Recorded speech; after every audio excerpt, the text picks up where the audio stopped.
Welcome to this class. Today's topic is a concrete example. ଏକ ବାସ୍ତବ ଉଦାହରଣ. Stanza 1. My next door neighbor Mrs.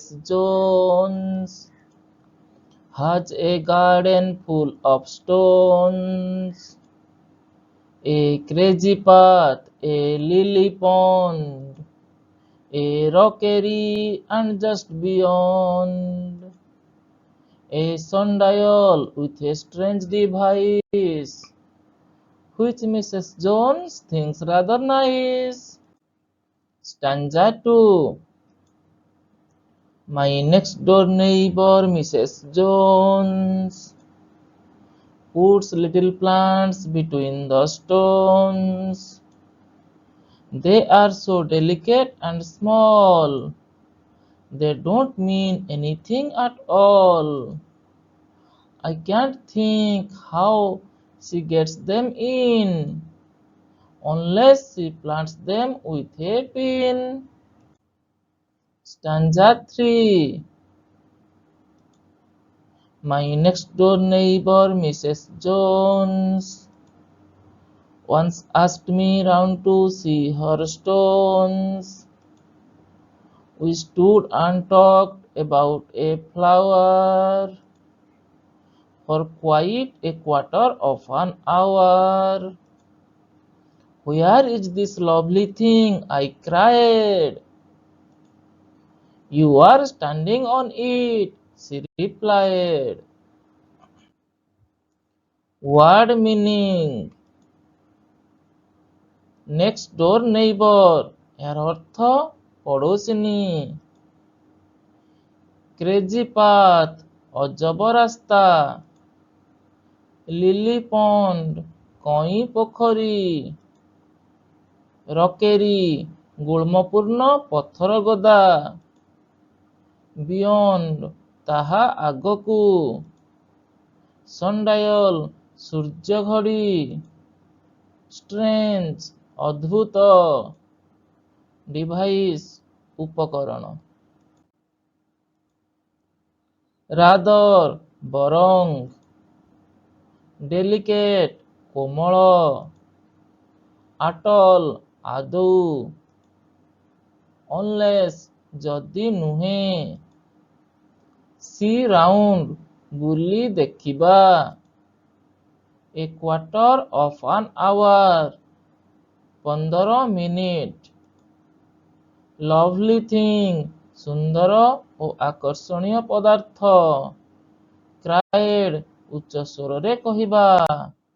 Stanza 1. My next door neighbor Mrs. Jones. My next door neighbor Mrs. Jones. ଇଏ ହେଉଛନ୍ତି Mrs Jones. ଇଏ ହେଉଛନ୍ତି ଲେଖକଙ୍କର ପଡ଼ୋଶିନୀ।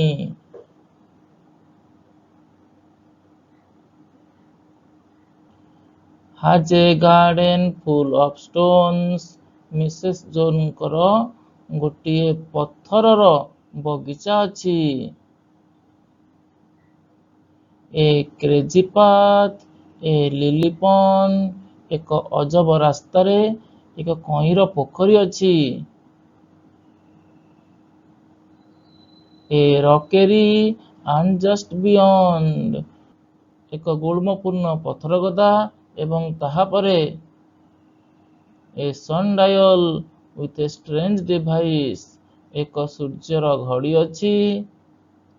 ଏକ ସୂର୍ଯ୍ୟର ଘଡ଼ି ଅଛି। ବିଚିତ୍ର ଉପକରଣ ତା ସହିତ ଖଞ୍ଜା ହେଇଛି। Which Mrs. Jones thinks rather nice, ଯେଉଁ ସୂର୍ଯ୍ୟଗୁଡ଼ିକୁ ମିସେସ୍ ଜୋନ୍ସ ବହୁତ ଚମତ୍କାର, ବହୁତ ସୁନ୍ଦର ବୋଲି ଭାବନ୍ତି। Stanza 2. My next door neighbor Mrs. Jones. Mrs Jones ହେଉଛନ୍ତି ମୋର ପଡ଼ୋଶିନୀ। Puts little plants between the stones. ପଥର ମଧ୍ୟରେ ସେ ଛୋଟ ଛୋଟ ଗଛ ଲଗାନ୍ତି। They are so delicate and small. ସେହି ଗଛ ଗୁଡ଼ିକ ଏତେ କୋମଳ, ଏତେ କ୍ଷୁଦ୍ର।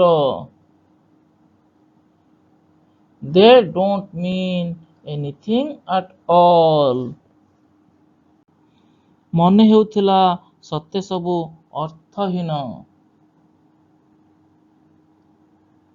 I can't think how she gets them in. ଲେଖକ କହୁଛନ୍ତି ମୁଁ ବୁଝିପାରୁନାହିଁ ସେ ଗଛ ଗୁଡ଼ାକୁ ସେ କେମିତି ଲଗାଉଛନ୍ତି। Unless she plants them with a pin. ଲେଖକ କହୁଛନ୍ତି ଶ୍ରୀମତୀ ଜୋନ୍ସ ଏକ ପିନ୍ ସାହାଯ୍ୟରେ ତାହା କରୁଥିବେ, ପିନ୍ ବିନା ତାହା କରିହେବ ନାହିଁ। Stanza 3. My next door neighbor Mrs. Jones. Shrimati Jones ହେଉଛନ୍ତି ମୋର ପଡ଼ୋଶିନୀ।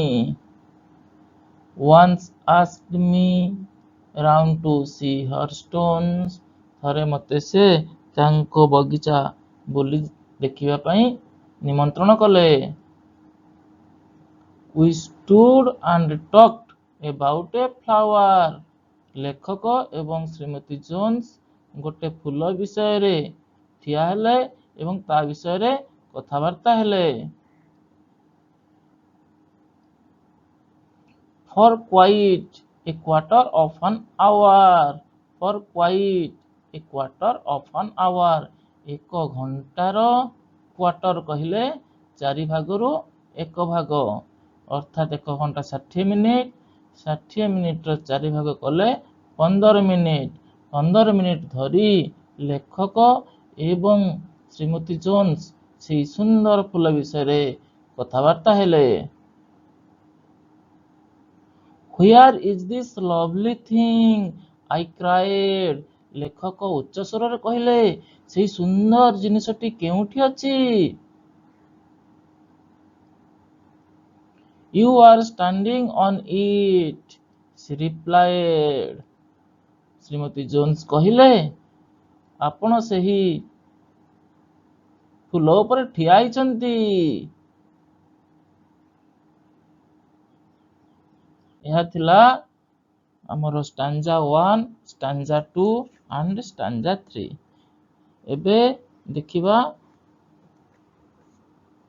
ଏ କମ୍ପ୍ଲିଟ୍ ଏକ୍ସାମ୍ପଲ, ଏକ ବାସ୍ତବ ଉଦାହରଣରୁ ଆମେ କ'ଣ ଜାଣିଲେ। ଏ କଂକ୍ରିଟ୍ ଏକ୍ସାମ୍ପଲ ପଦ୍ୟରେ ବକ୍ତା ତାଙ୍କ ପଡ଼ୋଶିନୀ ଶ୍ରୀମତୀ ଜୋନ୍ସଙ୍କର ଏକ ଅନନ୍ୟ ବଗିଚା ସମ୍ପର୍କରେ ବର୍ଣ୍ଣନା କରିଛନ୍ତି। ପଥରରେ ପରିପୂର୍ଣ୍ଣ ତାଙ୍କର ବଗିଚାକୁ ନେଇ ଶ୍ରୀମତୀ ଜୋନ୍ସ ଗର୍ବ ଅନୁଭବ କରନ୍ତି। ସେହି ବଗିଚାରେ ଏକ ଅଜବ ରାସ୍ତା, ଏକ କଇଁ ପୋଖରୀ ଓ ଗୁଳ୍ମପୂର୍ଣ୍ଣ ଏକ ପଥର ଗଦା ରହିଛି। ଏସବୁ ବ୍ୟତୀତ ଏକ ବିଚିତ୍ର ଉପକରଣ ଖଞ୍ଜା ହୋଇଥିବା ଗୋଟିଏ ସୂର୍ଯ୍ୟଘଡ଼ି ମଧ୍ୟ ସେଠାରେ ରହିଛି। ପଥର ଫାଙ୍କରେ ବହୁ କ୍ଷୁଦ୍ର ଗୁଳ୍ମ ଓ କୋମଳ ଫୁଲ ମଧ୍ୟ ଭରି ରହିଛି। ପଥର ଫାଙ୍କରେ ଏସବୁକୁ ରୋପଣ କରିବା ବିଷୟରେ ବକ୍ତା କିଛି ବୁଝିପାରୁନାହାନ୍ତି। ଏଗୁଡ଼ିକୁ ଶ୍ରୀମତୀ ଜୋନ୍ସ କିପରି ରୋପଣ କରିଛନ୍ତି ବୋଲି ସେ ବିସ୍ମିତ ହୋଇଛନ୍ତି। ବୋଧହୁଏ ସେସବୁକୁ କ୍ଷୁଦ୍ର ତଥା ସୂକ୍ଷ୍ମ ପିନ୍ ସାହାଯ୍ୟରେ ରୋପଣ କରାଯାଇଛି ବୋଲି ସେ ପରିହାସ କରିଛନ୍ତି। ଥରେ ଶ୍ରୀମତୀ ଜୋନ୍ସ ତାଙ୍କ ବଗିଚା ବୁଲି ଦେଖିବାକୁ ବକ୍ତାଙ୍କୁ ଅନୁରୋଧ କଲେ।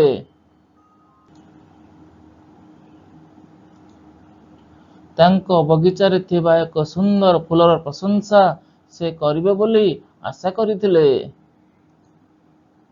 ସେ ଦୁହେଁ ପୁରା 15 ମିନିଟ୍ ଧରି ସେହି ଫୁଲ ବିଷୟରେ କଥାବାର୍ତ୍ତା ହେଲେ। ଶେଷରେ ବକ୍ତା ତାଙ୍କୁ ସେହି ଫୁଲର ଅବସ୍ଥିତି ବିଷୟରେ ପଚାରିଲେ।